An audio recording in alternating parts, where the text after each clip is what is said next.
Hello friends, welcome back to Learn English with Anjali Pawar, your ultimate guide to learn English grammar and literature. So in the last session, we discussed our first chapter of our first flight book, which is A Letter to God. A Letter to God जो chapter था हमने उसको wholeheartedly in every aspect उसको cover किया, right? अब हमें उसी के अंदर पोएम्स गिवन है, 2 पोएम्स है. First one is dust of snow and second one is fire and ice. Both the poems were written by Robert Frost. तो उसी में से आज एक पोएम है डस्ट ऑफ स्नो, हम इसको डिस्कस करेंगे, right? And we will discuss its meaning and the message poet wanted to know us or convey us, and summary of the poem along with back exercise. तो ये एक बहुत ही powerful और power packed session होने वाला है जिसमें डस्ट ऑफ स्नो को हम wholeheartedly in every aspect cover करेंगे, ठीक है? तो स्टार्ट करने से पहले मैं इसका एक छोटा सा ओवरव्यू देना चाहूँगी कि डस्ट ऑफ स्नो में है क्या, राइट? एक बेसिक सा. उसके बाद तो हमें पोएम पढ़नी है, उसको अच्छे से समझना ही है. तो ये जो पोएम है डस्ट ऑफ स्नो, इसमें क्या है कि जनरली क्या होता है कि हमारी कुछ धारणाएं होती हैं, ठीक है? उनको हम भी फॉलो करते हैं, जबकि हमारे साथ कुछ ऐसा सच कभी हुआ नहीं. हमने कोई चीज़ वो हमने एक्सपीरियंस से नहीं सीखी, वो जो लोग कहते आ रहे हैं उसी को हमने मान लिया और उसी को हम अपनी लाइफ में एज इट इज़ ले रहे हैं, ठीक है? इसके पीछे कोई भी साइंस नहीं है, ठीक है? तो जो प्री कंसीव नोशन होते हैं उसके थ्रू कभी कभी हमारे साथ गलत चीज़ें भी हो जाती हैं, ठीक है? क्योंकि हमारे माइंड में अगर कुछ नेगेटिव चला गया तो हमारा माइंड उस चीज़ को नेगेटिवली ही परसीव करेगा और फिर चीज़ें आगे नेगेटिव ही होती हैं, ठीक है? जैसे फॉर एग्जांपल कि मुझे एक मीटिंग में जाना है and somebody sneezes at that time, तो मेरे माइंड में क्या जाएगा कि छींक दिया. कहते हैं ना किसी शुभ काम के लिए जाते हैं और कोई छींक दे तो वो काम नहीं होता या फिर कुछ प्रॉब्लम होती है. तो वही वाली बात है, ये कहीं लिखा नहीं हुआ, कोई साइंस नहीं है इसके पीछे, लेकिन ये क्या है, लोग कहते आ रहे हैं और ऐसा उनके साथ हुआ हो, है ना?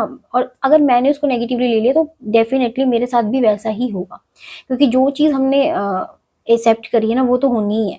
तो अगर अगर हम पॉजिटिव माइंडसेट से जाएंगे, चाहे कुछ भी हुआ हो, अगर तो कुछ भी नेगेटिव नहीं होने वाला, सब कुछ पॉजिटिव ही होगा, ठीक है? तो एक पॉजिटिव आउटलुक, एक ऑप्टिमिस्टिक आउटलुक होना चाहिए, चाहे कोई भी नेगेटिव सिंबल वाली चीज़ हमें दिख रही है या हमारे साथ हो रही है, ठीक है? तो फिर इसमें क्या है, जो हमारे रॉबर्ट फ्रॉस्ट पोएट है वो इसमें इसी चीज़ को ब्रेक करते हैं कि नेगेटिव सिंबल वाली चीज़ें होते हुए भी कि हम कैसे उसमें पॉजिटिविटी को ढूंढ सकते हैं और कैसे इसको पॉजिटिव टर्न दे सकते हैं. तो this is all about a basic introduction of dust of snow, right? Let's move further. Poem को स्टार्ट करने से पहले हम देखेंगे अबाउट द पोएट, ठीक है? ये है हमारे रॉबर्ट फ्रॉस्ट. क्या है लिखा हुआ है? Dust of snow is a beautiful short poem written by Robert Frost. Robert Lee Frost was born on 26th March 1874 and died on 29th January 1963.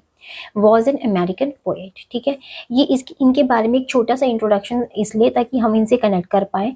और जो क्वेश्चंस आते हैं एक्सट्रैक्ट बेस, जिसमें क्या पूछते हैं कि name of the poem and the poet, तो उस तरीके में अगर हमें इनका पता है, अगर हमने इनको देख लिया तो ये कहीं ना कहीं हमारी मेमोरी में रहेगा, ठीक है? और अगर मान लो मुझे एक बड़ा फॉर्म समरी लिखनी है, मान लो इसकी कोई क्वेश्चन है 5 मार्क्स का, तो मैं उसमें अगर स्टार्ट करती हूँ पिकअप लाइन, जो पिकअप लाइन्स होती हैं उसमें मैं मुझे कुछ नहीं समझ में आ रहा तो मैं सीधा पोइट के इंट्रोडक्शन से ही स्टार्ट कर सकती हूँ कि the poem dust of snow is a short and beautiful poem written by Robert Frost. He was an American poet. और इस तरीके से मैं आगे शुरू कर सकती हूँ, ठीक है? तो इस तरीके से थोड़ा सा इसके बारे में हमें पता है तो ये कहीं ना कहीं हमें बेनिफिट ही देता है, ठीक है?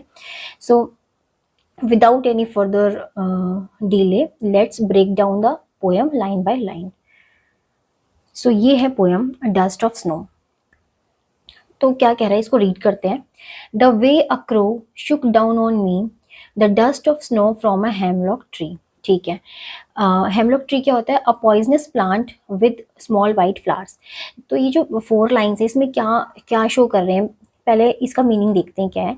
The way a crow Shuk down on me the dust of snow from a hemlock tree. तो ऐसा है कि जो पोएट है वो कहीं बाहर है, ठीक है?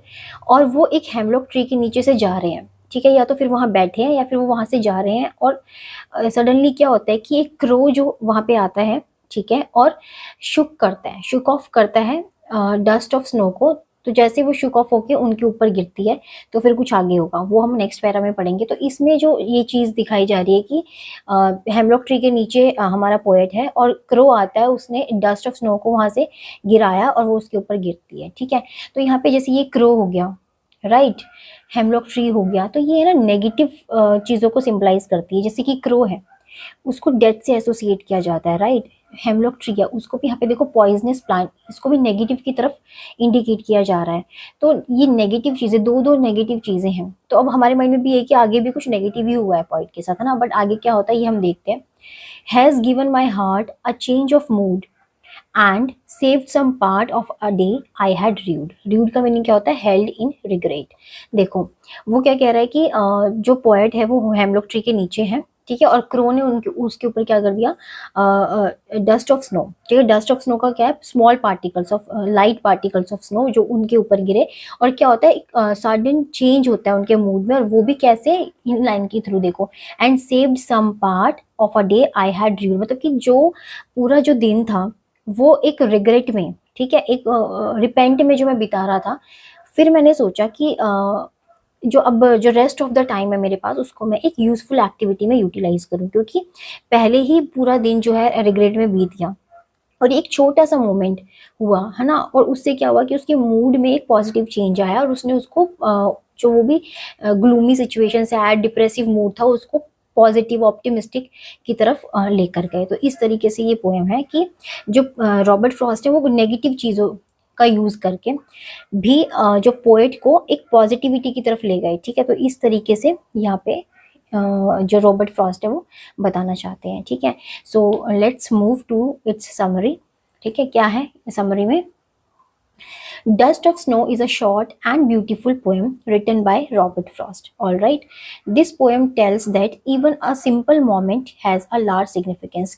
एक सिंपल मोमेंट, एक छोटी सी चीज हमारी लाइफ में एक बड़ा इम्पैक्ट डाल सकती है। तो यहाँ पे वही कह रहे हैं पोएट, जैसे उस डस्ट का गिरना और पोएट का जो मूड है वो पॉजिटिविटी की तरफ जाना, और जो इतना टाइम से रिग्रेट और रिपेंट में जो टाइम बीत रहा था, अब उसको ये सोचना कि जो बीत गया उसको हम चेंज नहीं कर सकते, लेकिन और जो टाइम है उसको भी मैं उसको सोचने में ही लगाए जा रहा हूँ, जो भी है उसको भी मैं यूजफुल एक्टिविटी में नहीं लगा रहा हूँ, तो कहीं ना कहीं ये और गलत हो रहा है, राइट। ये उसको इस चीज़ से समझ में आया। आगे क्या है, the poet has mentioned crow and hemlock tree in the poem. The crow signifies the depressive and sorrowful mood of the poet, right? And hemlock tree is also a poisonous tree. तो यहाँ पे जो crow है और hemlock tree क्या क्यों use किया है पोइट ने, कि क्योंकि वो दिखाना चाहता है अपना डिप्रेसिव और सोरोफुल मूड, कुछ भी उसके साथ हुआ होगा उसी से वो दुखी परेशान है, और उसी को शो करना कि I am not happy, I am sad, I am not well. इस तरीके से वो इन जो ये क्रो है, हेमलॉक ट्री, इनसे वो नेचर की चीज़ों से वो इस चीज़ को सिग्निफाई कर रहे हैं, ठीक है।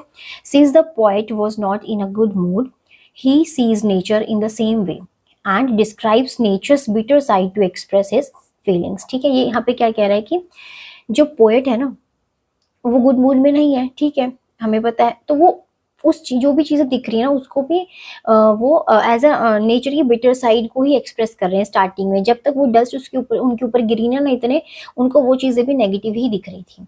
तो यहाँ पे ये कहना चाह रहे हैं पोएट हमारे। आगे पढ़ते हैं। The poet says that once he was in a sad depressive mood and was sitting under a hemlock tree, ठीक है, वो हेमलॉक ट्री के नीचे थे, सैड एंड डिप्रेसिव इन थे वो। A crow sitting on the same tree shook off the dust of snow on the poet, ठीक है। डस्ट ऑफ स्नो क्या होता है, small particles of snow that remain on the surface after the snowfall, ठीक है। तो क्या होता है उनके ऊपर डस्ट जो है, डस्ट ऑफ स्नो वो गिरती है। The simple action change the poet's mood, इससे क्या होता है पोइट जो मूड है उसमें चेंज आता है। He realise that he had just wasted a part of his day repenting and being lost in sorrow, कि वो एक बड़ा हिस्सा अपने टाइम का, अपने डे का ऑलरेडी रिपेंट में, सोरोनेस में, ग्लूमीनेस में बिता चुके हैं। But the change in his mood made him realise that he should utilise the rest of the day in some useful activity, कि अब जो टाइम मेरे पास बचा है आज के दिन में, जो भी मैंने बिता दिया इन रिग्रेट और इन सोरो, अब जो टाइम मुझे मिला है उसको मैं एक यूजफुल एक्टिविटी में यूटिलाइज करूंगा. His sorrow was washed away by the light shower of snow dust. ठीक है. His spirit was revived and he got ready to utilise the rest of the day. All right. So this is all about the summary. तो यहाँ पे जो poet है ना वो क्या मैसेज देना चाह रहे हैं, है ना. पोएट क्या कहना चाह रहे हैं कि जो नेचर है ना, नेचर के पास एक हीलिंग पावर है ना, और वो हमें हील करता है. जैसे नेचर का ये डस्ट ऑफ स्नो गिरा, इससे मूड में चेंज आया. In a similar way nature has the ability to change, है ना, to heal us and refresh our minds in the darkest moments. मतलब कुछ नेगेटिव हो रही हैं चीज़ें, फिर भी नेचर के एक टच ने हमें रिफ्रेश कर दिया, रिवाइव कर दिया, है ना, और अलाइव कर दिया एक तरीके से, है ना. अदरवाइज हम जो पोएट थे वो क्या थे, परेशान थे, परेशानी में ही सारा टाइम उन्होंने निकाल दिया. सो this is all about the summary of dust of snow. Let's move to its question answer. So the first question is, what is a dust of snow and what does the poet say has changed his mood? How has the poet's mood changed? तो क्या है dust of snow और किस चीज़ से poet का mood change हुआ और कैसे हुआ, ये है question. तो कैसे ड्राफ्ट करेंगे हम इस क्वेश्चन के आंसर को. The dust of snow means the fine particles of flakes of snow. ठीक है. Fine particles, light particles. The sudden shower in the form of the dust of snow change the poet's mood. जो dust of snow था, है ना, उसने उसके through क्या हुआ, जो पोइट का मूड था वो चेंज हुआ. The poet's mood changed from sad to happy. ठीक है. He felt refreshed and wanted to enjoy the rest of the day. फिर उसने जो ये मूड में चेंज आया, तब उसने सोचा कि ठीक है, जो टाइम मैंने वेस्ट कर दिया अब उसको जाने देता हूँ, और जो टाइम मेरे पास बचा है उसको मैं एक यूजफुल एक्टिविटी में यूज करूँगा. The next question is, how does Frost present nature in this poem? The following questions may help you to think of an answer. First question क्या है? What are the birds that are usually named in poems? Do you think crow is often mentioned in poems? What images come to your mind when you think of a crow? ठीक है. ये question कह रहा है कि जो Frost है उन्होंने कैसे प्रेजेंट किया है नेचर को पोएम में, राइट. एंड सॉरी, क्वेश्चन कह रहा है कि बर्ड्स यूजुअली पोएम्स में किस तरीके की बर्ड्स को यूज किया जाता है. और यहाँ पे जो क्रो को जो मेंशन किया है, क्रो को मेंशन किया नहीं जाता जनरली, क्योंकि ये नेगेटिव बैड ओमेन को शो करता है. तो क्रो को यूज करते हो कि माइंड में हमारे कैसे इमेज आ रही है, क्रो को यूज किया गया है पोएम में.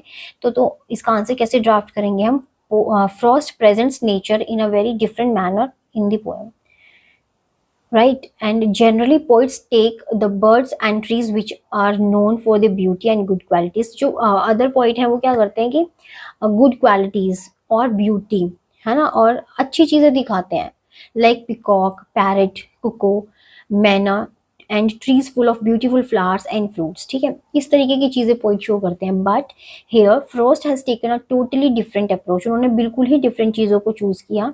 He chose a crow which is not often used in poems. Crow is black in color with very harsh voice and is believed to be a symbol of bad omen, right. And thinking of a crow brings very depressing and sorrowful picture to our mind. तो ये negative से associate किया गया है, death से associate किया जाता है क्रो को, है ना, बैड ओमेन की तरह देखा जाता है.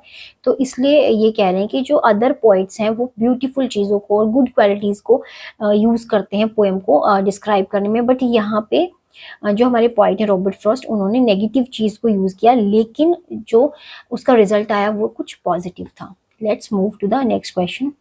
Again, what is a hemlock tree? Why doesn't the poet write about more beautiful tree such as maple और एन ओक और अ पाइन? वो यूँ कह रहे हैं कि हेमलॉक ट्री क्या है और अच्छा और ब्यूटीफुल ट्री क्यों नहीं लिया रॉबर्ट फ्रॉस्ट ने.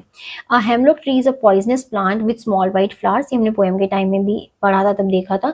The Robert Frost didn't choose to use an oak, maple और pine tree. Instead he chose the hemlock tree and left all the beautiful trees present in the world actually he did so to present his mood and feelings. उस time पे जो उनको feel हो रहा था वो sad थे, gloomy था इन्वायरमेंट को ग्लूमी दिखाने के लिए, है ना, डिप्रेसिव मूड को शो करने के लिए उन्होंने इस हेमलॉक ट्री को यूज किया। Right, let's move to the next question. What do the crow and hemlock represent? Joy or sorrow? What does the dust of snow that the crow shakes off a hemlock tree stand for? The crow and hemlock tree represent sorrow and depression felt by the poet in this materialistic world. ये क्या कह रहे हैं, जो ये negative चीज उन्होंने use करी है, क्रो हेमलॉक ट्री, किसको रिप्रेजेंट कर रहे हैं, सोरो को, डिप्रेशन को, ग्लूमी इन्वायरमेंट को। राइट, और यहाँ पे क्या कह रहे हैं, जो किससे हो रहा है, ये एक materialistic world. Right, materialistic world क्या चीजें, लोग जो है किसके पीछे भाग रहे हैं, वांट्स, अपने डिजायर के पीछे, है ना, इन चीजों को पूरा करना है उनको। मेटेरियलिस्टिक वर्ल्ड में लोग सिर्फ उनको रिलेशंस की वो नहीं है, वैल्यू नहीं है। तो वो यहाँ पे यही कह रहा है कि इस मेटेरियलिस्टिक वर्ल्ड में सोरो, डिप्रेशन, ग्लूमीनेस को शो करने के लिए जो पोएट है वो यहाँ पे क्रो और हेमलॉक ट्री का यूज कर रहे हैं। The dust of snow is the symbol of natural Joy and energy. ठीक है, एक नेचर का टच कह सकते हैं, है ना, जो हमारे मूड को रिफ्रेश कर सकता है instantly. The dust of snow that the crow shakes of hemlock tree means passing through the sad and depressing moments. The poet is entering into the time full of joy and optimism. वो ये कह रहे हैं कि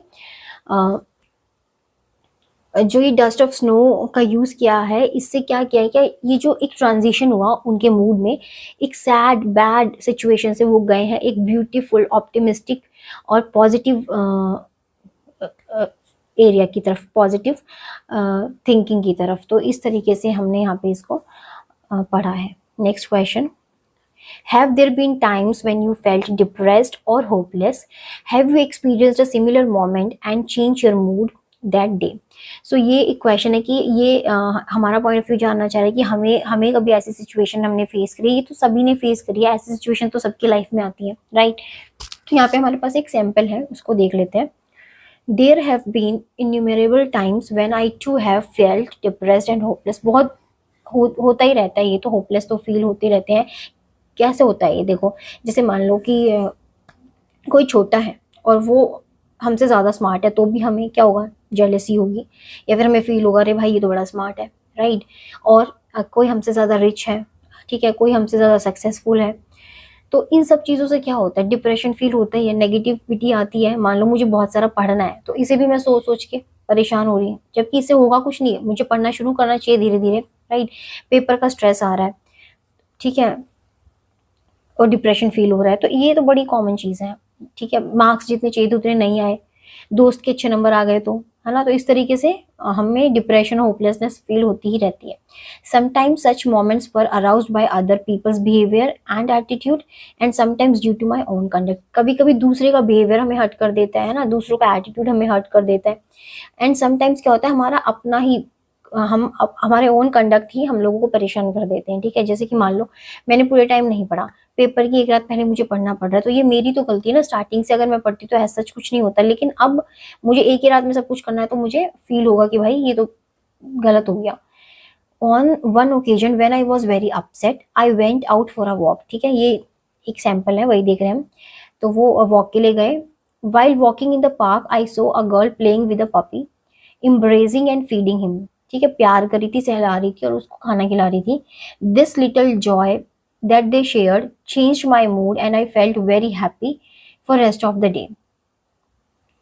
I also joined the two and played with them. ठीक है, तो उस जो डॉगी के बेबी को, उसको खाना खिलाना, उसको सहलाना, उसको इतना अच्छा लग रहा था, इसको देख के उसके मूड में चेंज आया, और इस चेंज को, इस हैप्पीनेस को और फील करने के लिए वो भी उसमें इंडल्ज हो गया, वो भी दोनों मिलके फिर उस पपी के साथ खेलने लगे। ठीक है, तो this is all about the poem.